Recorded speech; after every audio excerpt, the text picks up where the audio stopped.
लग चुकी है तलब मंजिल की, लग चुकी है तलब मंजिल की, खुद को आग में झोंक लेंगे, खुद को आग में झोंक लेंगे। ठोकरें कहती हैं मारा जाएगा, ठोकरें कहती हैं मारा जाएगा, हौसले कहते हैं देख लेंगे। हेलो जी, नमस्ते, नमस्कार। मैं अंशु आप सभी का स्वागत एवं अभिनंदन करता हूं अपने यूट्यूब चैनल में, जिसमें कि आज जो है हम गुप्त साम्राज्य से रिलेटेड आज हमारा दूसरा लेक्चर होने वाला है। आज हम जो है गुप्त साम्राज्य से रिलेटेड दूसरे लेक्चर को पढ़ने वाले हैं। अगर आप लोगों ने इसका पहला लेक्चर नहीं देखा है तो आप लोगों से हाथ जोड़कर विनम्र निवेदन करता हूं, आप जो है पहला लेक्चर को अवश्य देखिएगा, ठीक है। तो आज जो है हम गुप्त साम्राज्य का ठीक है इसमें क्लास नंबर दूसरा पढ़ने वाले हैं। कह रहा है कि नालंदा विश्वविद्यालय की स्थापना किसने की थी? तो नालंदा विश्वविद्यालय की स्थापना किसने की थी? तो नालंदा विश्वविद्यालय की स्थापना कुमार गुप्त ने की थी। किसने किया था? तो नालंदा विश्वविद्यालय की स्थापना कुमार गुप्त ने किया था। किसने किया था? तो कुमार गुप्त ने किया था। इसका उत्तराधिकारी कौन था? कुमार गुप्त का उत्तराधिकारी कौन था? स्कंद गुप्त का। कौन था? स्कंद गुप्त था। कौन था? स्कंद गुप्त था। कुमार गुप्त का उत्तराधिकारी कौन बना था? तो स्कंद गुप्त बना था। इसका शासनकाल कब से कब माना जाता है? तो स्कंद गुप्त का शासनकाल 455 से लेकर 467 के मध्य माना जाता है। कब से कब माना जाता है? 455 से लेकर 467 तक माना जाता है। और आप लोगों को बता दूं, अगर जो भी मेरे भाई बहन डीमोटिवेट रहते हैं तो आप लोगों की एक शायरी बोल देता हूँ।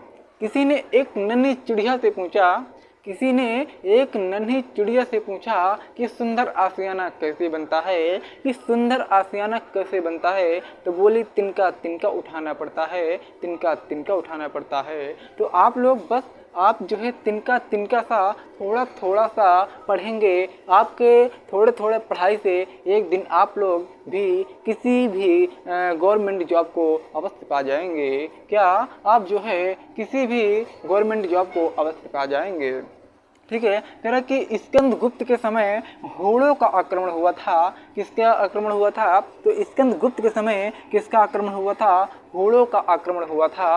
और कह रहा कि स्कंद गुप्त के समय जो है गिरनार पर्वत पर स्थित सुदर्शन झील का पुनरुद्धार करवाया था। स्कंद गुप्त ने गिरनार पर्वत पर स्थित, कौन सा पर्वत था? गिरनार पर्वत था, उसी पर स्थित सुदर्शन झील का निर्माण करवाया था। किसने करवाया था? तो पुनरुद्धार करवाया था। किसने करवाया था? सुदर्शन झील करवाया, ठीक है। कौन सी झील का निर्माण करवाया था? तो सुदर्शन झील का निर्माण करवाया था। और कह रहा कि ठीक है, परदत्त के सौराष्ट्र, क्या जो स्कंद गुप्त था ये परदत्त के सौराष्ट्र का गवर्नर नियुक्त किया गया था। ये स्कंद गुप्त को कहाँ का जो है गवर्नर नियुक्त किया गया था? तो सौराष्ट्र का गवर्नर नियुक्त किया गया था, ठीक। और कह रहा है कि गुप्त वंश का अंतिम शासक किसको कहा गया? तो गुप्त वंश का अंतिम शासक विष्णुगुप्त को कहा जाता है। किसको कहा जाता है? विष्णुगुप्त को कहा जाता है। भाई यार प्लीज हमारे चैनल पर अगर आप लोगों को अच्छा लगा करे वीडियो तो लाइक एंड सब्सक्राइब जरूर करें। बस आपसे एक गुरु दक्षिणा के रूप में मांग रहा हूँ, बस सब्सक्राइब, ठीक है। आगे है कह रहा कि गुप्त वंश का अंतिम शासक किसको कहा जाता है? तो गुप्त वंश का अंतिम शासक विष्णुगुप्त को माना जाता है। किसको माना जाता है? विष्णुगुप्त को माना जाता है। और कह रहा कि सबसे बड़ी प्रादेशिक इकाई कौन थी? तो यहाँ की सबसे बड़ी प्रादेशिक इकाई किसको कहा जाता है? तो गोपना को कहा जाता है। किसको कहा जाता है?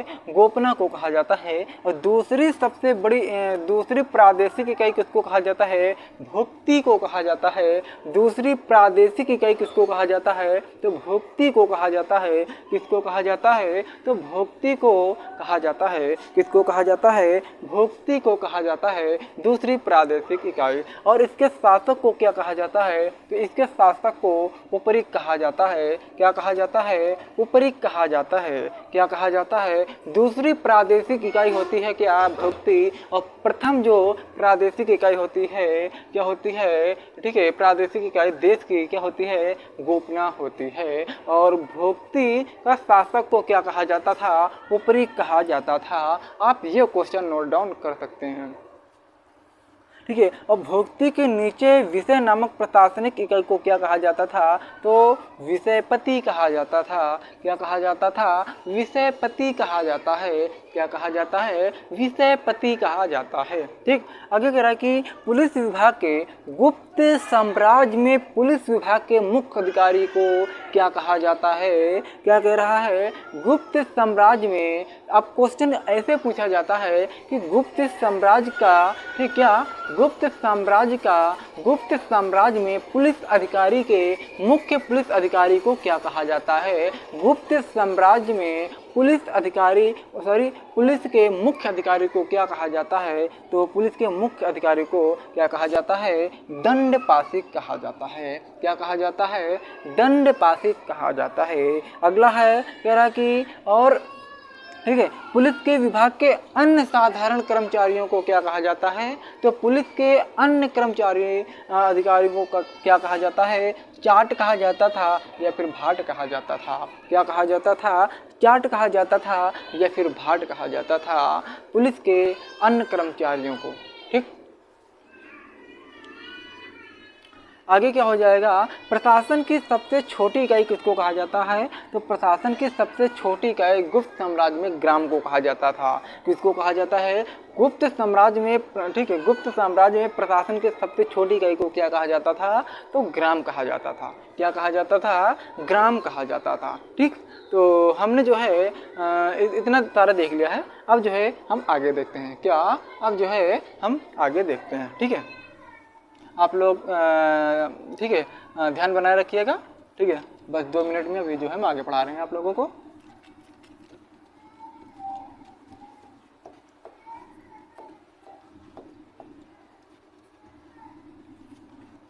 ठीक है, आगे क्या कह रहा है? आगे क्या कह रहा है? तो अब जो है हम आगे देखते हैं।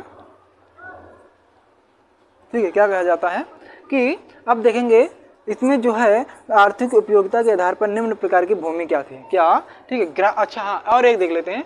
ग्राम समूहों के, क्या ग्राम समूहों, क्या ग्राम समूहों, ठीक, क्या ग्राम समूहों, ठीक है, क्या,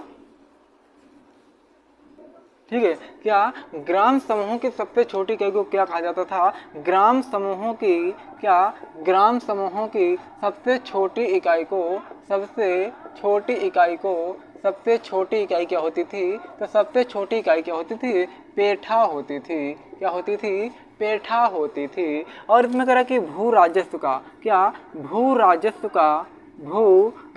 का उत्पादन कितने से कितना होया करता था? तो भू राजस्व का उत्पादन जो है, ठीक है, 1/4 भाग से, क्या 1/4 भाग से, ठीक है, 1/6 भाग होया करता था। क्या भू राजस्व का उत्पादन 1/4 भाग से 1/6 भाग हुआ करता था? क्या हुआ करता था? 1/4 भाग से 1/6 भाग होया करता था। अब जो है हम आगे देख लेते हैं। क्या आर्थिक उपयोगिता के आधार पर निम्न प्रकार की, ठीक है, भूमि थी। ठीक, जिसमें कि पहला क्या हो जाएगा? क्षेत्र। क्या पहला क्या हो जाएगा? पहला क्षेत्र। अच्छा, क्षेत्र का मतलब क्या होता था? आर्थिक उपयोगिता के आधार पर इसमें क्षेत्र का मतलब क्या होता था? कृषि करने योग्य भूमि को क्षेत्र कहा जाता था। क्या कृषि करने योग्य, ठीक है, क्या कृषि करने योग्य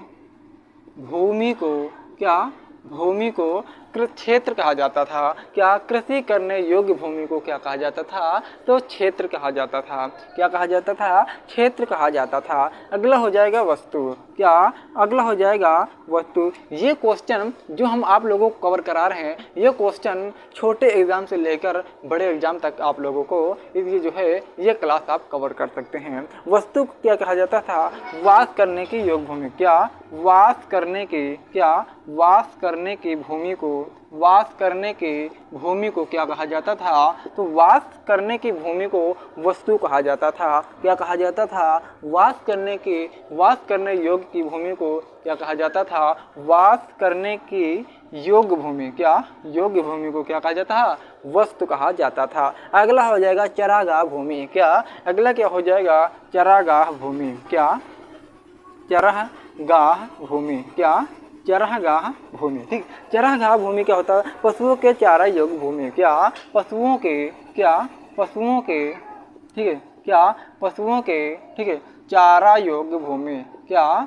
पशुओं के चारा योग्य भूमि। ठीक है, पशुओं के चारा योग्य भूमि को क्या कहा जाता था? तो चरागाह भूमि कहा जाता था। क्या कहा जाता था? चरागाह कहा जाता था। अगला हो जाएगा सिल। क्या? अगला क्या हो जाएगा? सिल। ठीक है, ये हम क्या पढ़ा रहे हैं? एक, ठीक है, क्या ये जो है आर्थिक उपयोगिता के आधार पर निम्न प्रकार की भूमि थी। अच्छा, क्षेत्र भूमि क्या थी? कृषि करने की योग्य भूमि थी। वस्तु भूमि क्या थी? वास करने की योग्य भूमि को। चरागाह भूमि कैसी थी? ये पशुओं के चारा योग्य भूमि थी। अगला हो जाएगा सिल। ठीक है, अच्छा, सिल क्या होया करती थी? तो सिल जो है इसको कहा ऐसी भूमि को जोतने योग्य नहीं होती थी। क्या? ऐसी भूमि। ठीक है, क्या? ऐसी भूमि, ऐसी भूमि जो, ऐसी भूमि जो जोतने लायक। क्या? ऐसी भूमि जो जोतने लायक, जो जोतने लायक भूमि न हो। क्या? भूमि न हो। ठीक, तो इस भूमि को क्या कहा जाता था? सिल कहा जाता था। क्या कहा जाता था? सिल कहा जाता था। अगला हो जाएगा अपरहत। क्या? अगला क्या हो जाएगा? अपरहत। ठीक है, अपरहत का मतलब क्या होता था? तो अपरहत इसको कहा जाता है ऐसी भूमि जो जंगली होती थी। क्या? ऐसी भूमि, ऐसी भूमि, ठीक है, क्या? ऐसी भूमि जो जंगली होती थी। क्या? ऐसी भूमि जो जंगली होती थी। क्या होती थी? ऐसी भूमि जो जंगली होती थी। ठीक है, हमने देखा क्षेत्र किसे कहेंगे? क्षेत्र उसे कहेंगे जो कृषि करने योग्य भूमि हो। अगला वस्तु किसे कहेंगे? वास करने की भूमि को हम वस्तु कहेंगे। चरागाह भूमि किसे कहेंगे? पशुओं के चारा योग्य भूमि को चरागाह भूमि कहेंगे। सिल किसे कहेंगे? ऐसी भूमि जो जोतने लायक भूमि ना हो। अगला है अपरहत, ऐसी भूमि जो जंगली होती है। ठीक, तो हमने जो है इतना सारा देख लिया है। अब जो है हम आगे पढ़ेंगे नेक्स्ट वीडियो में गुप्तकालीन प्रसिद्ध मंदिर। क्या? गुप्तकालीन प्रसिद्ध मंदिर हम जो है अब इसको अगले वीडियो में कवर करेंगे। और हाँ, अगर आप लोग मेरे यूट्यूब चैनल पर नए हों तो चैनल को सब्सक्राइब करें, लाइक करें एंड शेयर करें। अब हम मिलते हैं नेक्स्ट वीडियो में। जय हिंद, जय भारत, वंदे मातरम। और हाँ, अगर आपको यह क्लास अच्छी लगी हो तो कमेंट बॉक्स के माध्यम से मुझे जरूर बताएंगे। धन्यवाद।